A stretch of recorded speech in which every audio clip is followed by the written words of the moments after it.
রহিম তার মাকে এবং দুই বউকে বাসায় রেখে সবসময় অফিসে যায়। আজকে সে ভুল করে গাড়ি চাবিটা ফেলে গেছিল, তাই সে আবার বাসায় ব্যাক করে এসে দেখে তার মাকে তার বউরা খুব আদর যত্ন করছে। আসলে গাইস, আপনারা বলুন, আসলে কি তার মাকে আদর যত্ন করছে? কখনোই না। তার সুন্দরী দুই বউ সবসময় তার মার উপর টর্চার করত।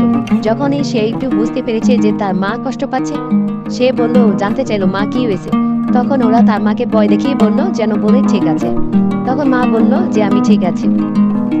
তখন রহিম উপরে চলে গেল চাবি আনতে, আর এই দুই সুন্দরী বউ তার মাকে ধরে শারীরিকভাবে টর্চার করছে। বন্ধুরা, তোমাদের যদি ওদের মতো কালনাকিনী বউ থাকে অবশ্যই আমাকে কমেন্ট করে জানাবা, ঠিক আছে? আর অবশ্যই সতর্ক থাকবা। তখন তার মার মাথায় একটা বুদ্ধি আসলো এবং বলল, খোকা তুই দাঁড়া। এই বলে তার মা রহিমকে একটি আপেল দিল, আর আপেলের সাথে ছিল একটা চিরকুট। গাইস, আপনারা যদি জানতে চান এই চিরকুটে কি আছে অবশ্যই লাইক